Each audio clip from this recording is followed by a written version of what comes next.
Es un placer darles la bienvenida a la sesión de hoy, a la cita que hoy nos convoca con una charla. Siempre las conferencias que se imparten en estos ciclos, en estas citas, quieren ser relevantes y de tema importante. Yo creo que la de hoy aborda quizá el tema más importante que puede imaginarse, el pan y el vino, los dos inventos decisivos para la cultura, las especies que diferencian la humanidad de la barbarie, lo que diferencia a Ulises de Polifemo, el conocimiento del vino y tantas otras cosas que se podrían decir sobre estos dos elementos que hoy nos van a ocupar, digo, decisivos en la cultura. Para hablarnos de ello, contamos con la presencia de Maite Chicote, profesora de la Universidad Complutense, donde ocupa una ayudantía como doctora de esta universidad. Su trayectoria académica es verdaderamente muy brillante, formada entre España y el Reino Unido. Se doctoró en el Instituto Barbox de Londres, fue profesora también en la Universidad de Durham y en la UNED. Recientemente, en este último curso, se incorporó a la Universidad Complutense, donde hace un papel importante en la innovación docente y metodológica con sus temas vinculados siempre a la Edad Media y los inicios de la Edad Moderna. Precisamente ese objeto, el gozne que está entre la Edad Media y la moderna, lo que hace a la modernidad, por así decir, es el objeto principal de sus trabajos académicos. Sobre eso se doctoró y, en definitiva, también sobre este asunto trata la conferencia de hoy, el cuerpo y la sangre de Cristo, el poder visual de las sagradas especies entre las edades media y moderna. Esto quiere decir cómo estas representaciones que podríamos llamar industrias del pan y el vino, estas industrias místicas, el lagar de la sangre de Cristo, el lagar de Cristo, el molino de las hostias, ¿no? Son, digamos, como ingenios místicos que marcan muy decisivamente la referencia a las sagradas especies en la modernidad y que tienen una proyección extraordinaria a lo largo de los siglos y que llegan hasta la contemporaneidad con una mística o una, por así decir, exaltación del poder de lo industrial que conocemos y compartimos todos, ¿no? Los que hemos sido testigos del consumo de bienes industriales. Bueno, yo no sé si que quizá con esas alusiones a la industria mística estoy adelantando algo que no va a tratar la doctora Chicote, pero desde luego en la imagen que ha escogido para ilustrar esta conferencia hace referencia directamente eso a la producción, ¿no? al molino que produce las hostias, esto es el molino de las hostias o el molino de Cristo. Salgamos de la duda escuchando a la doctora. Gracias por estar aquí.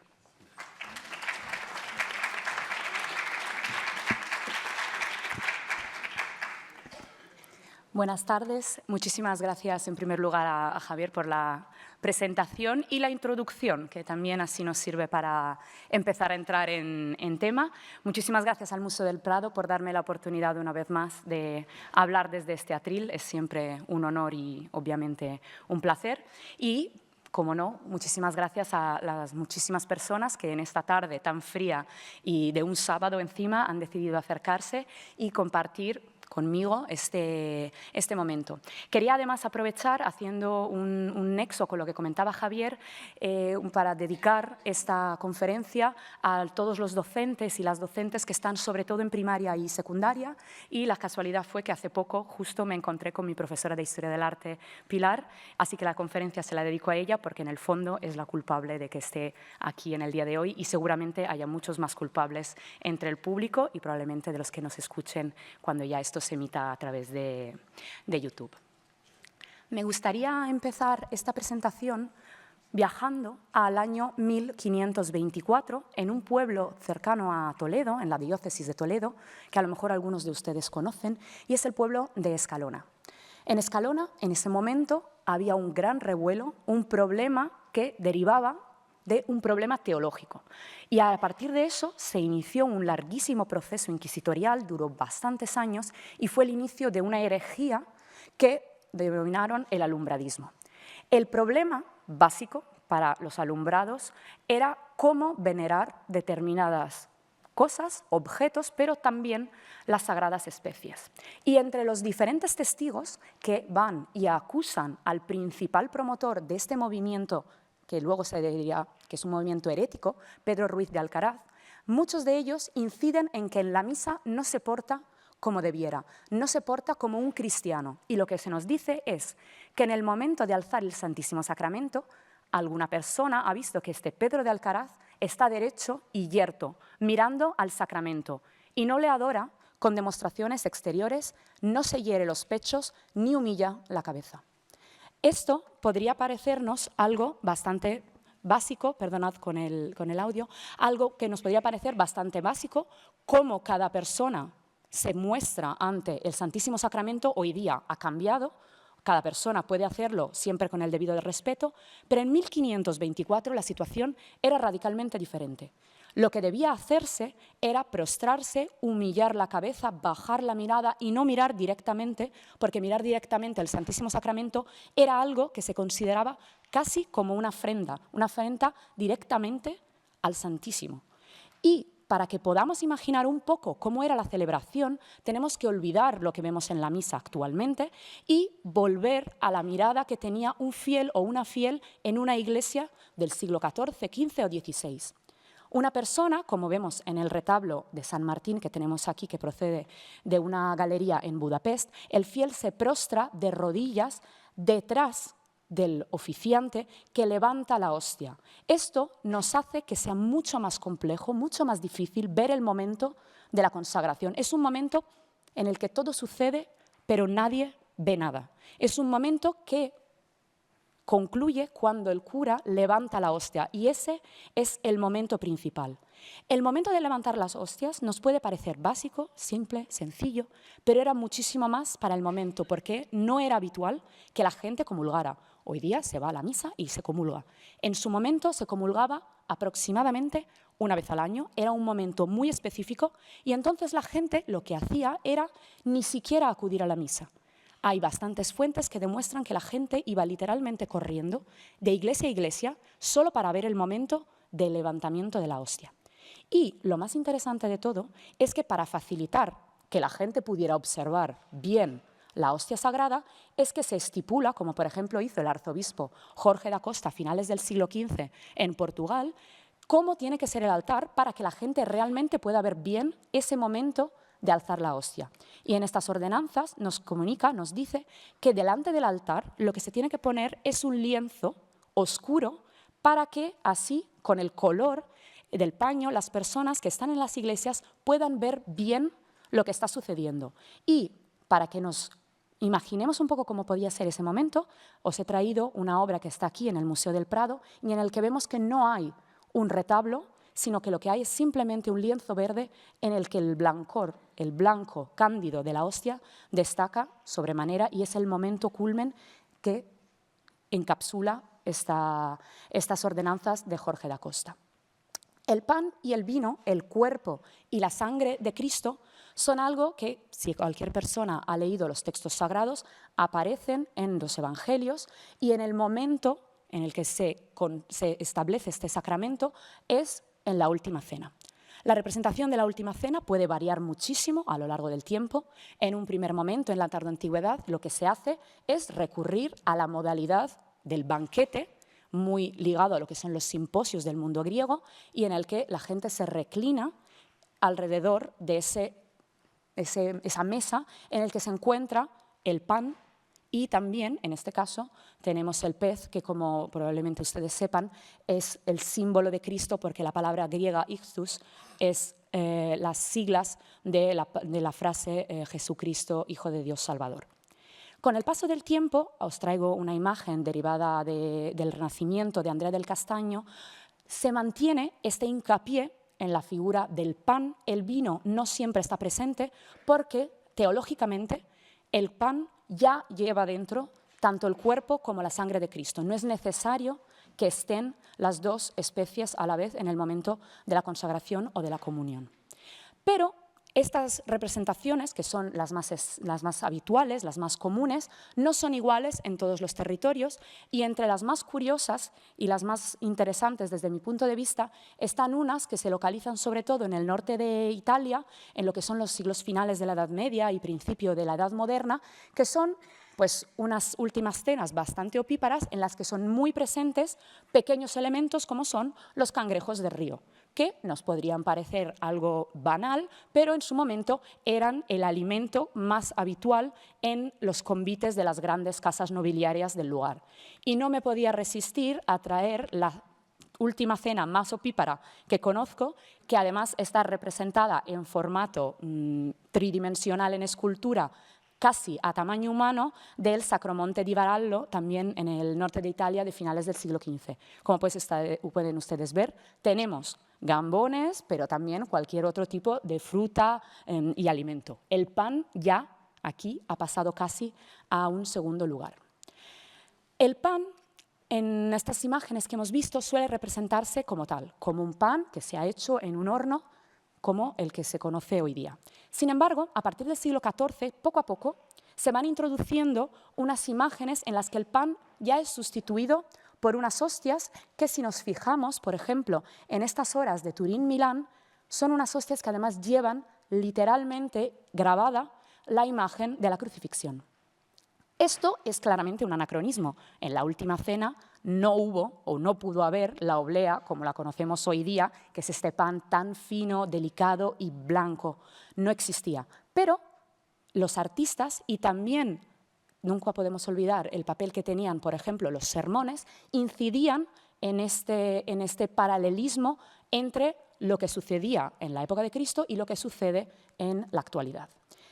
Este deseo de establecer un nexo entre el pasado y el presente se hace aún más patente en muchos de los manuscritos de la época, en los que se hacen nexos clarísimos entre diferentes momentos, entre, por ejemplo, la Última Cena, el momento en el que se establece la Eucaristía, y otro momento clave del relato bíblico, que es el momento en el que se recibe el maná del cielo. Las tribus israelitas reciben el alimento sagrado diariamente para poder sobrevivir durante su travesía en el desierto. Y esto que estaba primero en unos manuscritos, poco a poco va pasando al mundo del retablo en unas obras magníficas como esta que os presento del sur de Alemania, de Füssen, donde vemos que literalmente se nos ponen al lado y al otro el momento del descenso del maná sagrado del cielo y el momento de la comunión. Y la comunión y la Eucaristía se concibe directamente como ese cuerpo de Cristo del que salen literalmente las hostias y el vino que luego tomará el fiel o la fiel en el momento de la comunión. Toda esta devoción por la Eucaristía, con el paso del tiempo, fue creciendo, fue incrementando, y en algún momento la Iglesia decidió que era necesario acotar y establecer cómo debía celebrarse esta festividad. Y no fue hasta 1264 cuando se establece el Corpus Christi ya como fiesta oficial de la Iglesia. El Corpus Christi es un día festivo específico en el que se adora la hostia consagrada, pero a nivel artístico lo que nos interesa es que esto obliga a que se creen obras de arte en las que se haga patente cómo se tiene que venerar esa hostia consagrada. Traigo aquí, por ejemplo, del Museo Nacional de Cataluña, un retablo en el que vemos que la zona central está ocupada por lo que es un objeto creado en orfebrería específicamente para mostrar el cuerpo de Cristo. Una de las obras en este sentido más interesantes, en mi opinión, está en el Museo de Arte Antigua de Lisboa, y es esta custodia que nos muestra alrededor, obviamente ahora está vacía, debemos imaginarla con una hostia consagrada en el centro, y a su alrededor están arrodillados los 12 apóstoles y están adorando literalmente el cuerpo de Cristo, al igual que se hace en muchos libros de horas de la época, donde vemos a los apóstoles rodeando, y aquí ya le tenemos en cuerpo, a Cristo. Alrededor están exactamente configurando la misma disposición. El deseo de orar ante el Santísimo Sacramento en ocasiones se hace perpetuo, para que aquella persona que no pueda estar literalmente rezando constantemente ante el Santísimo Sacramento pueda hacerlo a través de una especie de, llamémoslo muy entrecomilladamente, como una especie de avatar. En esta custodia, que se conoce como el ciprés, vemos arrodillado al rey Enrique IV, prostrado, literalmente orando, ante el Santísimo Sacramento, y hay muchas esculturas funerarias, traigo estas de la Colegiata de Belmonte, donde se representa lo mismo, a la persona rezando hacia el altar, donde supuestamente debemos imaginar estaría el Santo Sacramento. Esto, como han demostrado varios estudios del profesor Chao Castro o también del profesor Woods, esto demuestra que hay un deseo constante, una necesidad de hacer que, aunque nosotros no estemos físicamente orando o rezando, algo pueda hacerlo por nosotros, y las obras de arte, en este caso, pueden ayudarnos a alcanzar esa oración, podemos casi decir, perpetua o perenne. La devoción al Santísimo Sacramento y al Corpus Christi, además de crear estas obras de arte, también deriva en enormes construcciones. A lo mejor alguna persona en la sala conoce la villa de Torrijos, donde la colegiata entera se dedica al Santísimo Sacramento. En la parte central de la portada vemos un cáliz con una hostia consagrada, y esta obra fue promovida por una mujer, Teresa Enríquez, que las fuentes nos han dejado llamada la loca del Sacramento por la devoción que tenía a la Sagrada Forma, y ella misma se representa en una de las edificaciones que promueven la Villa de Torrijos, rezando no ante el Santo Sacramento, sino ante algo más, ante la escena de la Última Cena, y es algo que traspasa los límites temporales. Una vez más, es un clarísimo anacronismo, pero eso no le quita ninguna potencia, y de hecho casi hace que los límites entre el pasado y el presente se diluyan, y no sabemos si ella está viendo una visión casi mística o simplemente lo está imaginando en su rezo. Pero esos límites entre el pasado y el presente se están borrando constantemente. La devoción, como os he comentado, a la Sagrada Forma, al Santísimo Sacramento, suele desarrollarse alrededor de la hostia consagrada, y esto pudo llevar en algunos momentos a unos conflictos, porque había personas, se les denomina utraquistas, que consideraban que la comunión tenía que hacerse utilizando tanto el pan como el vino, aunque lo más habitual es que se utilice solamente el pan. Para solucionarlo, diferentes teólogos, como por ejemplo Cesario de Heisterbach, lo que propusieron es que lo que hay en el pan es literalmente todo, la sangre y el cuerpo de Cristo. Y os he traído aquí una cita magnífica en la que se desgranan diferentes conceptos que nos van a servir a lo largo de esta conferencia. Y dice: nada puede fortificarnos más que ver con nuestros ojos el Señor, aquel que nuestra fe sabe está presente en ambas especies del pan y del vino. Lo que me interesa de esta cita es que lo que nos fortifica no es alimentarnos con el pan y con el vino, es verlo. Esto nos habla literalmente, como decía el título de esta conferencia, del poder visual que tienen las sagradas especies. A veces se nos olvida, porque en la actualidad pues, nuestros conocimientos anatómicos son bastante desarrollados y avanzados, pero durante la Edad Media y la Antigüedad también había diferentes teorías de la visión. Y una de las más comunes durante la Edad Media es una teoría según la cual de nuestros ojos salen unos rayos que tocan los objetos, como si fuese literalmente tocarlos con nuestras manos. Esto nos explica por qué es tan importante ver la hostia consagrada una vez que ha sido elevada o verla encima de un altar. Si entendiésemos con nuestra visión actual de cómo funciona la visión, no sería tan potente, tan importante la imagen del Santísimo Sacramento. Así que creo que estas teorías de la visión de la Edad Media son importantes a la hora de ver las próximas obras que veamos en la conferencia. Como comentaba, el problema del pan y del vino, que no siempre se comulga con ambas especies, provocó conflictos y uno de los más conocidos son las guerras de los husitas, porque este movimiento, que fue definido por la Iglesia Católica como herético, lo que proponía era principalmente eso, además de otras cuestiones, pero era comulgar con ambas especies. Y no es ninguna casualidad que su escudo, lo ponemos aquí ver en la pantalla, sea precisamente un cáliz, aquello que según los husitas estaba quedando en segundo lugar dentro de lo que es la celebración del rito de la Eucaristía en el mundo de ese momento. La creación, como comentaba antes Javier en la presentación, del pan, de la oblea,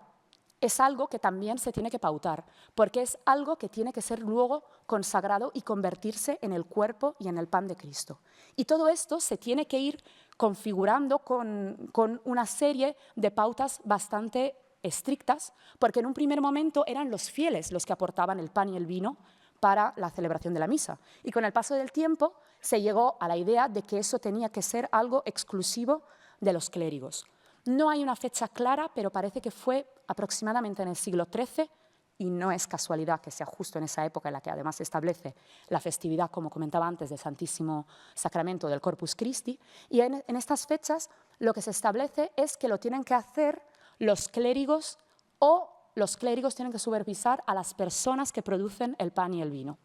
Podría haber traído otro texto, pero he elegido uno de Peñafiel, puesto que es de ámbito de la península ibérica, y me parecía que también era más interesante traer textos locales, y es lo que comunica es precisamente esto, que se establece y se ordena que sean los sacerdotes por sí mismos los que produzcan el pan y confeccionen la masa, para que ninguna mano impura toque lo que es más sagrado encima del altar. Una cosa muy interesante y que siempre suele pasar desapercibida es la forma del Santísimo Sacramento o de la oblea. Y es una forma circular que tampoco es la más práctica ni la más cómoda. De hecho, si nos imaginamos el momento de imprimir mecánicamente esas hostias, si lo hiciésemos en cuadraditos, gastaríamos mucha menos masa. Pero se produce con esta forma circular. Y esto tampoco es casual, y en el momento lo que se decía es que estaba hecha a la manera de las monedas. Si empezamos a mirar las hostias sagradas como si fuesen monedas, como varios investigadores han puesto de relieve, vemos que hay muchos parecidos. Al igual que las monedas se producen mecánicamente, las hostias se producen mecánicamente, gracias a una impresión mecánica. Pero, al igual que pasa con la moneda, tienen un valor superior al que tiene el objeto en sí. Entonces, aquí ya tenemos un nexo, digamos, simbólico entre la oblea y el dinero, la moneda. Pero los teólogos fueron un paso más allá y, por ejemplo, Honorio de Autun, ya en el siglo XII, nos decía que las obleas están hechas con forma de denario porque el pan de la vida, que es Cristo, fue vendido por cierto número de denarios. Y además, el denario será dado a los obreros que trabajan en la viña, a los fieles. Y sigue su texto de manera muy interesante diciendo que la imagen del Señor, en este caso tenemos en pantalla, por ejemplo, las siglas de Cristo,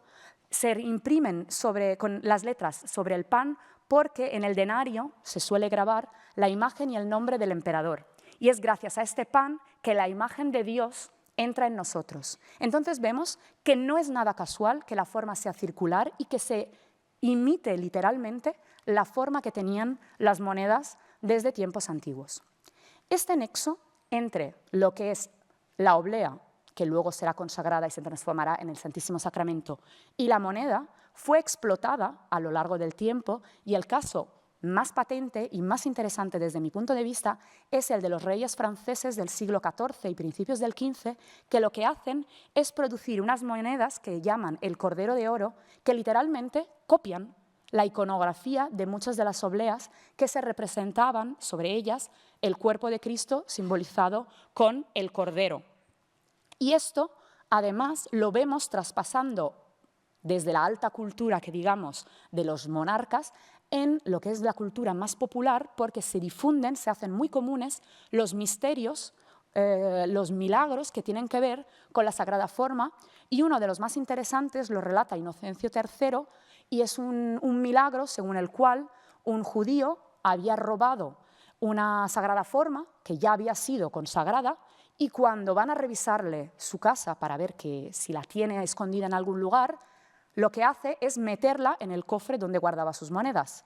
El milagro consiste en que cuando abrió el cofre ya no había dinero y solamente había hostias consagradas. Entonces vemos que el vínculo monedas y hostia sigue y se explota y se magnifica a través de las imágenes, pero a través también de los milagros que se van narrando y que se utilizan muchísimo en la oralidad y en los sermones.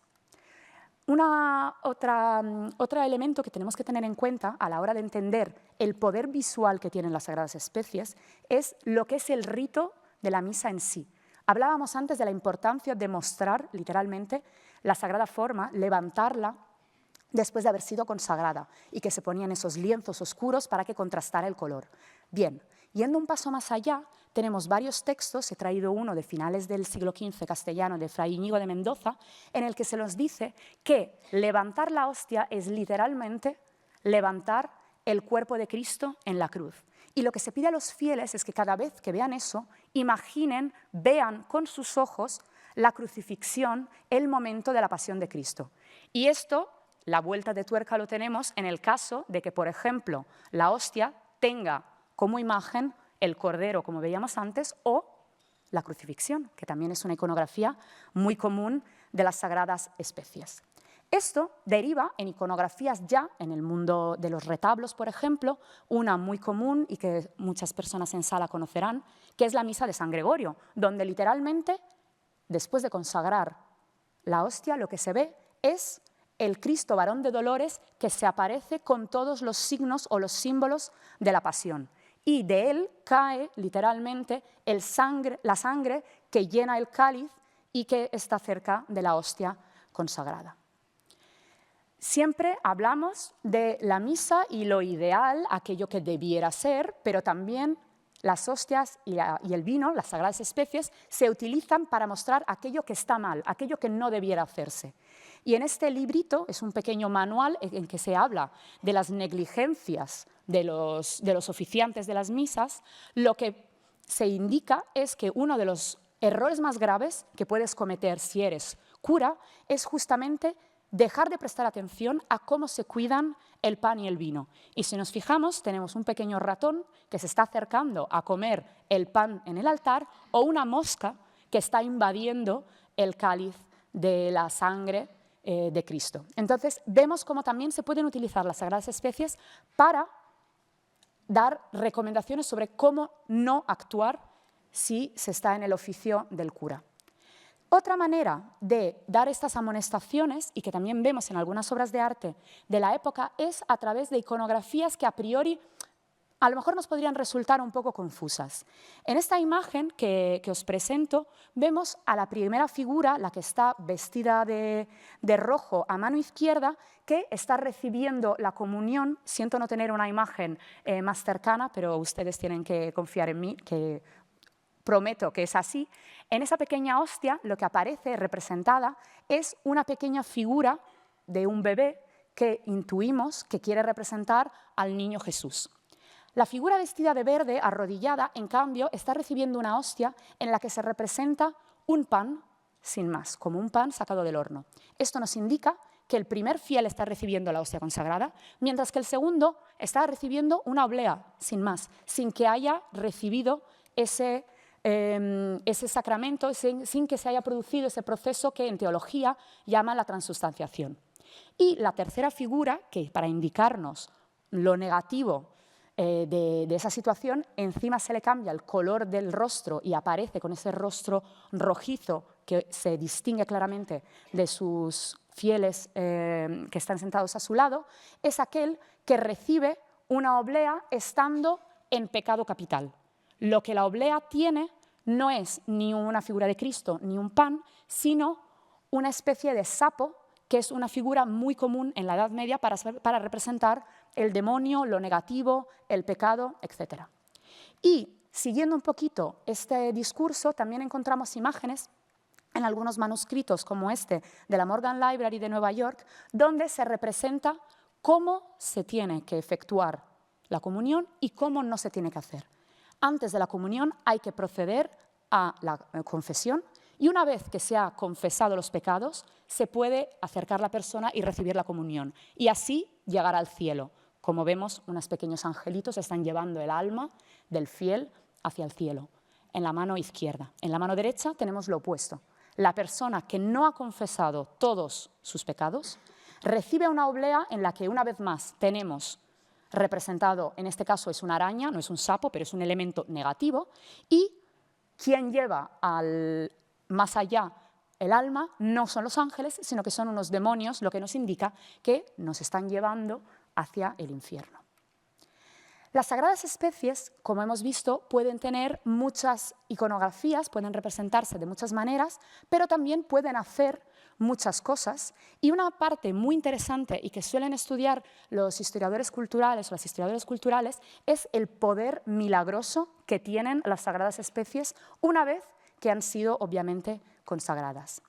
Muy habitual, he traído solamente 2 ejemplos, pero es el momento de los terremotos. Cuando hay un terremoto, uno de los milagros más habituales lo tenemos en L'Aquila en 1461 o en Amer, cerca de Girona, en 1427. Siempre se derrumba la iglesia y milagrosamente se preservan intactas las sagradas formas, que luego son llevadas en procesión y se llevan a la nueva iglesia cuando será consagrada y reconstruida. El milagro también puede ver con visiones o cosas que algunas personas aventajadas pueden experimentar durante la misa. Una de las más comunes es ver literalmente en la hostia consagrada la imagen o la figura del niño Jesús o de Cristo crucificado. Lo tenemos en, por ejemplo, Eduardo el Confesor, pero también es muy habitual verlo en místicas femeninas, en grandes santas, como por ejemplo Ángela da Foligno o Brígida de Suecia. En este caso, Ángela Foligno vio teóricamente un niño de 12-13 años en lugar de la Sagrada Forma, mientras que Brígida de Suecia vio un niño rodeado, como representa la imagen en pantalla, rodeado de las llamas sagradas. Como han estudiado diferentes personas, entre ellas Walker Bynum, una de las características principales de esta devoción mística y de estas visiones es que es eminentemente femenina. La mayoría de los milagros de revelaciones en la Sagrada Forma se producen en contextos femeninos y están muy ligados a la mística femenina. Y no podía resistirme a traer esta imagen magnífica que se encuentra en Venecia, en la que una monja está rezando ante Cristo, que literalmente se saca del costado una hostia que va a darle de comer a ella. Y tenemos que pensar en que este tipo de visiones realmente se producían porque están muy ligadas a lo que son las predicaciones que muchas veces hemos perdido, pero el mundo de la oralidad es muy importante para entender estas iconografías peculiares. Otros milagros muy habituales y muy comunes relacionados con las sagradas especies son los momentos en que la hostia consagrada sangra y deja una marca, lo que se conoce como los corporales. En la península ibérica, los más famosos y los más conocidos son los corporales de Daroca, que derivan básicamente de un milagro ante la invasión de unas tropas islámicas. Se guardan las sagradas especies en un paño que cuando se abre revela que se ha manchado de sangre divina. Esto hace que se desarrolle el culto y poco a poco se va difundiendo y se construye una capilla entera que es en sí misma un enorme relicario. Es un enorme relicario ostensorio en cuya parte central se tienen que mostrar este paño con la sangre de las hostias milagrosas. Y para ello también se crea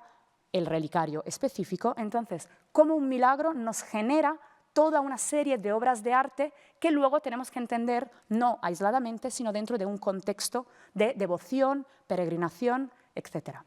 Un milagro muy parecido se produce en el monasterio de Guadalupe, en Extremadura, con el padre Cabañuelas, ya entrado el siglo XV, pero este milagro no es por una invasión o por una lucha contra el infiel, sino por un momento de duda. Ante la duda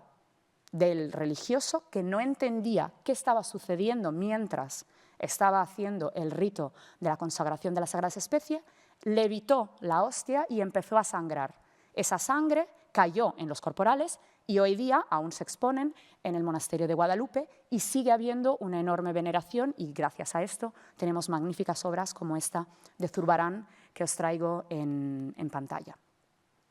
Un milagro parecido, y es el que está a la base de la iconografía que indicaba antes, que es la misa de San Gregorio.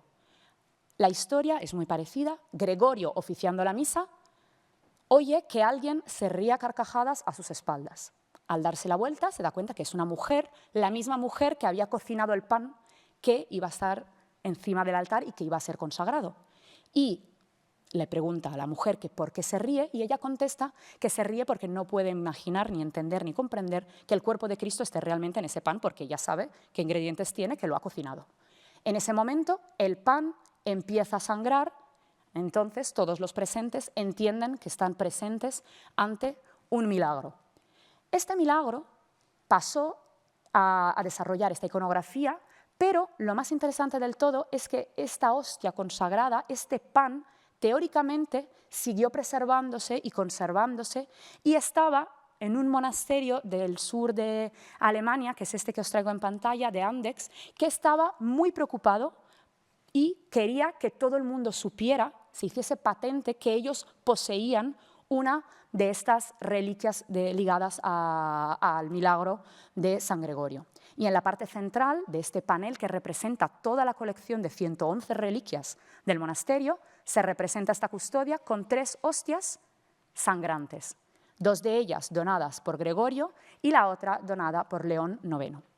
Esto podría parecernos bastante habitual, hacemos un inventario visual de nuestras reliquias, pero lo más interesante es que exactamente la misma escena, la misma representación se imprimió para que los peregrinos que viajaban hasta allí pudiesen llevarse literalmente como souvenir, como recuerdo,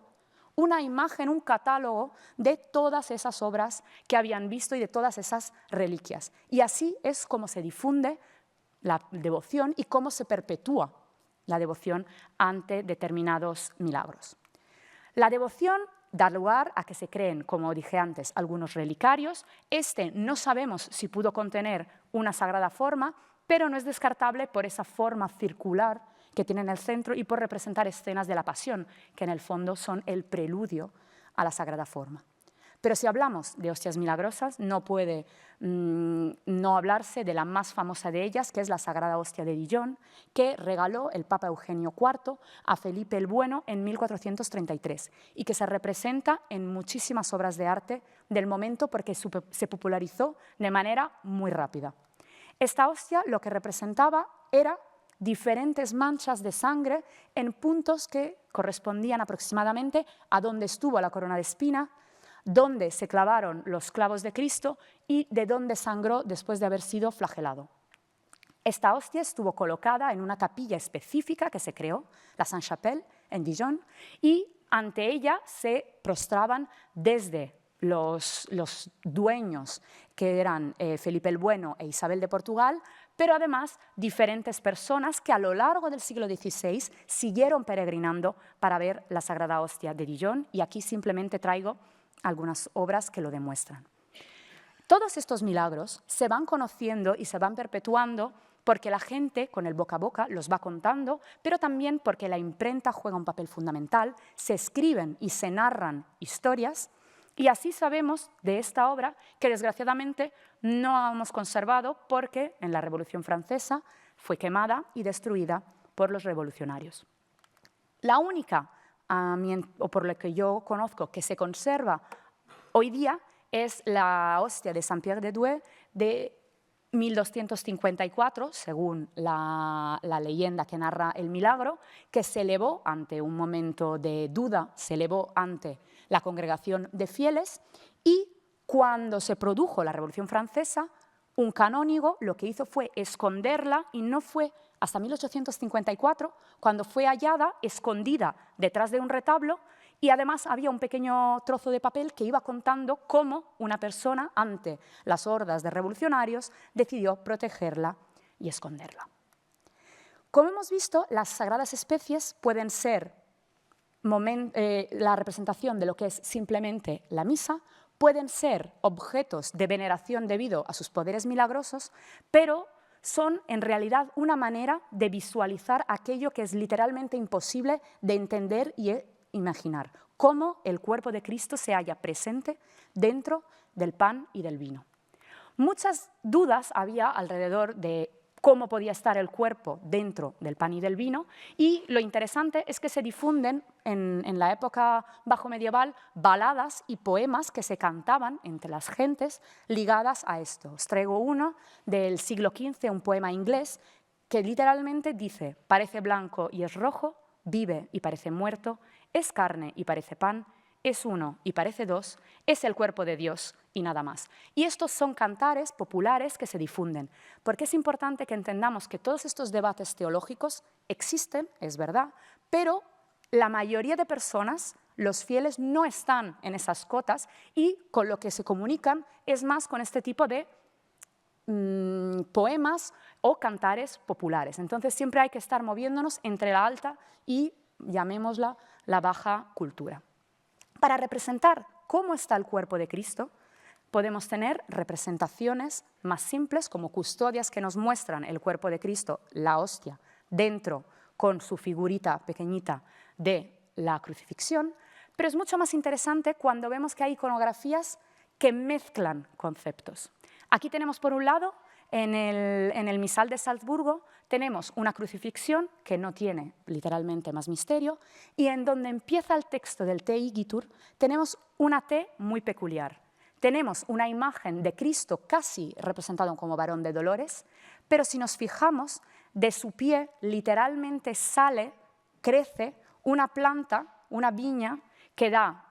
la uva del que luego saldrá el vino, y de su mano sale una espiga que dará posteriormente una hostia. Esa es una manera de mostrar que el cuerpo de Cristo es el pan y es el vino que tomamos en la misa. Esta iconografía se hizo bastante famosa en la zona central de Europa, y es habitual encontrarla en objetos que en la península ibérica no tenemos en gran número, pero muy comunes en la zona de Alemania, que son los epitafios, que son recuerdos a difuntos que se colocan en las iglesias, y en este caso tenemos la misma iconografía del misal de Salzburgo, pero para el epitafio de un señor llamado Paul Strauss, que murió en 1469. Otra de las maneras de representar que literalmente es el cuerpo y la sangre de Cristo lo que tomamos en la misa es con imágenes a las que aludía Javier en la introducción. Es esta imagen, por ejemplo, del lagar. Cristo pisando las uvas que luego serán tomadas en forma de vino en el altar. Esta iconografía, con el paso del tiempo, se fue como recrudeciendo y ligándose a la pasión. Y pasamos de Cristo que pisa las uvas a Cristo entendido como uva.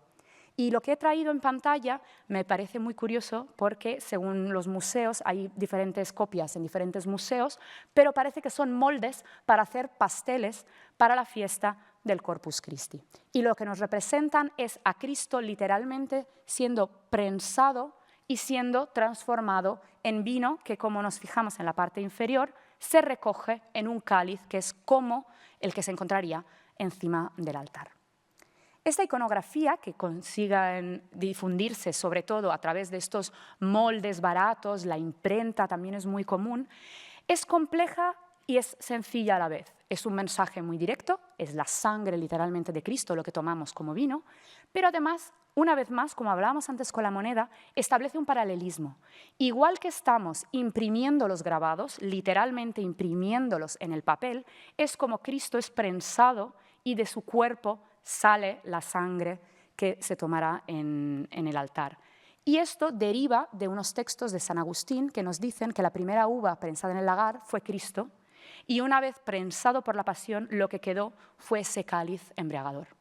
Y este prensar la sangre de Cristo y esta conexión que establecía yo con el imprimir literalmente estas obras es lo que vemos en este pequeño detalle,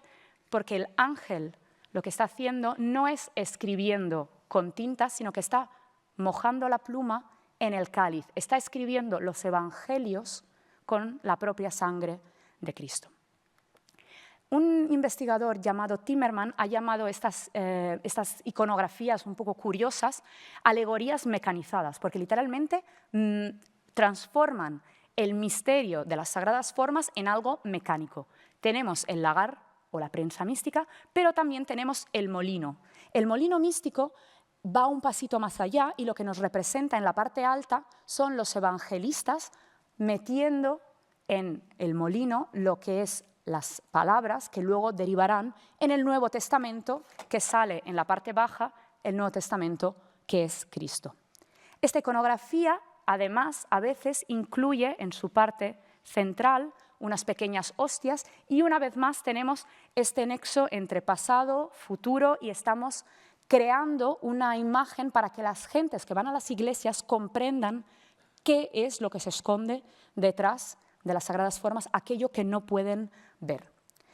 Como decía antes, esto es un debate teológico que tiene que llegar a las gentes, tiene que llegar a la calle y se difunde a través de obras de arte, pero también a través de pequeños panfletos que se conservan en muy poca cantidad porque son papeles muy baratos que se imprimían en grandes cantidades pero que no se conservaban porque eran prácticamente de usar y tirar. Y uno de los pocos que se ha conservado es este de 1517 aproximadamente, que nos habla de eso, de alguien que quiere construir un molino y pide que Jerónimo, Ambrosio, Gregorio y Agustín tienen que estar atentos a el agua que llega a ese molino, los 12 apóstoles, la Virgen, nos habla luego de los 4 evangelistas, etc. Nos está explicando con palabras literalmente lo que tenemos en los retablos que mencionaba anteriormente. Así que lo más lógico sería pensar, genial, todos los retablos anteriores que mostraba derivan de este texto. Y los investigadores no se ponen de acuerdo porque iba antes el huevo o la gallina, iba antes la imagen o la explicación teológica. Y aquí estamos ante una duda y probablemente todo esto venga una vez más de lo que yo indicaba antes, que son los sermones, el mundo de la oralidad que hemos perdido, pero que era lo principal, el vehículo principal para transmitir ideas teológicas y hablar sobre estas cuestiones. Hemos hablado de diferentes formas y una más que tenemos para representar el cuerpo y la sangre de Cristo dentro del pan y del vino es la iconografía más común, la más corriente, que es la de Cristo entendido como fuente de la vida, del que emanan, aquí vemos que van cayendo unas pequeñas hostias que van a redimir las almas de la gente que se encuentra en el purgatorio. Una iconografía parecida la tenemos sin la figura de Cristo, pero con Dios Padre, el Espíritu Santo y la sangre que ya simboliza a Cristo. Esta iconografía sigue, se repite y a veces se mezcla con iconografías más ligadas al mundo civil, que es, por ejemplo, la fuente de la vida eterna, y se crea esta versión híbrida, que es la fuente de la vida eterna, pero con la sangre de Cristo. Son todas las personas que quieren obtener la salvación eterna,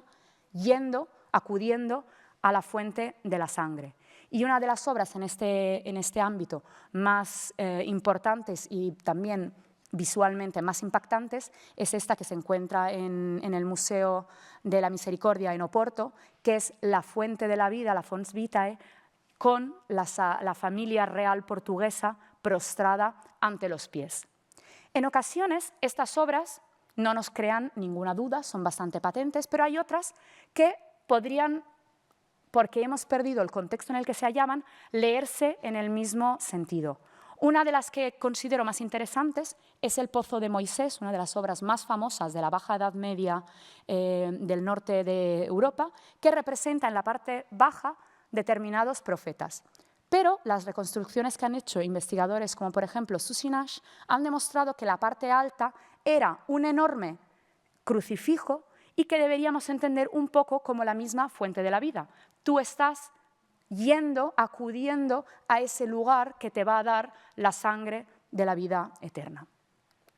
La última imagen, el último bloque iconográfico que quería traer en relación con estas representaciones del misterio de las sagradas especies es la figura de María. María normalmente la entendemos simplemente como la Virgen, la Madre de Jesucristo, pero en una lectura eucarística va un paso más allá y una vez más el Misal de Salzburgo es muy rico al hablar de estas cuestiones y justamente en la página que antecede la festividad del Corpus Christi nos representa esta iconografía muy extraña en la que tenemos a la Virgen situada justo al lado de Eva, la primera pecadora. Eva lo que está haciendo es cogiendo las manzanas que está dando a sus fieles y que obviamente llevarán a la muerte representada aquí por un esqueleto. En el lado opuesto, en cambio, tenemos a la Virgen que lo que coge del árbol, del bien y del mal, son las hostias que está dando a los fieles que serán redimidos y alcanzarán esa vida eterna. Otros investigadores, como Kessler o, por ejemplo, el doctor Fuentes Ortiz, han demostrado que la iconografía, muchas veces, de la encarnación o la anunciación puede ser leída con ese trasfondo y se puede entender como una representación de la Virgen entendida como custodia que en su interior conserva, protege a Cristo, al cuerpo de Cristo, a la hostia sagrada. Y en este caso, además es interesante darnos cuenta, como dicen estos investigadores, de que es muy común que las hostias, las obleas, no se representen solo con figuras relacionadas con la pasión o el cordero, sino también con la misma escena de la Anunciación. Y la Virgen, entendida como aquella que custodia y protege a Cristo, se hace visible, se hace patente en obras como esta del Museo de Nuremberg, porque en su interior, en su vientre, hay un pequeño Cristo que podemos quitar, porque vemos que en la parte posterior tiene una pequeña ventanita para que podamos meter y sacar como si fuese casi una obra interactiva para que los fieles puedan desarrollar estas ideas ligadas a la devoción. Y en Clusone llegamos un paso más allá, donde el altar lo que conserva es una escena de la Anunciación y en el vientre de la Virgen lo que vemos es que hay un hueco y, quién sabe, a lo mejor allí pudo exponerse en alguna ocasión una sagrada forma. Podría ser una Virgen entendida como ostensorio.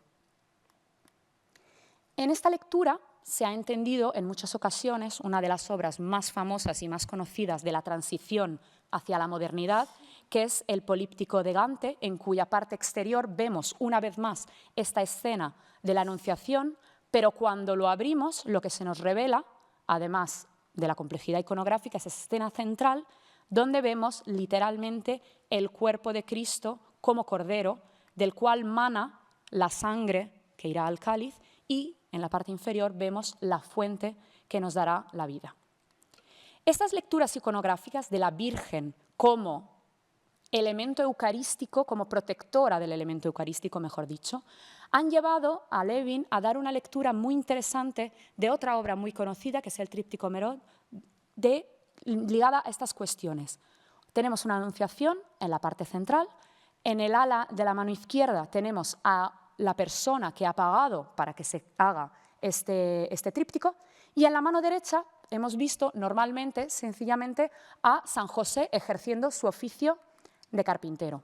Lo que Levin demostró en un artículo en los años 70 es que no está haciendo cualquier obra. Lo que José está haciendo es agujereando un trozo de madera porque esa es la parte baja de la prensa del vino de la Edad Media. Entonces, lo que está haciendo es preparando la prensa, la pasión que sufrirá el hijo de la Virgen después de 33 años. Entonces, está estableciendo este vínculo, una vez más, pasado, presente y futuro, a través de una obra que a priori nos parecería simplemente representar una escena de carpintería.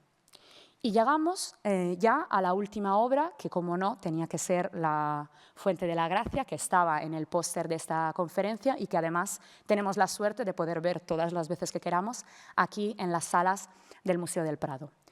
Se han corrido literalmente ríos de tinta sobre esta obra. Hubo una exposición magnífica hace unos años aquí en una de las salas del museo y siempre se ha incidido en los últimos años en esa lectura ligada a el mundo de los judíos, de los conversos y a una lectura muy teológica y elevada. Y lo importante de estas obras es que tienen múltiples lecturas, se pueden leer a diferentes niveles. Pero lo que no podemos olvidar nunca es que en la parte central tenemos el Cordero, del que salen las hostias consagradas que van bajando hasta que llegan a la humanidad. Por un lado, a los fieles cristianos y por el otro lado, a lo que es la representación simbólica de la sinagoga y de los judíos. Me interesaría esta obra, además de leerla en esta clave ligada al mundo de los conversos y de los judíos, ligarla a toda esta tradición iconográfica que hemos ido desarrollando, que hemos ido viendo, de Cristo entendido como fuente de la que emana sangre, de la que emana vino, de la que emanan hostias y de la que emana su cuerpo, lo que nos aporta los instrumentos para alcanzar la salvación. Y esta iconografía se repite una y otra vez y a veces es más burda, como en las imágenes que muestro en pantalla, y en otras ocasiones, como en la Fuente de la Gracia, es más fina y es más elegante. Una cosa que siempre me ha llamado la atención es que en las fuentes, la primera fuente que nos habla de la Fuente de la Gracia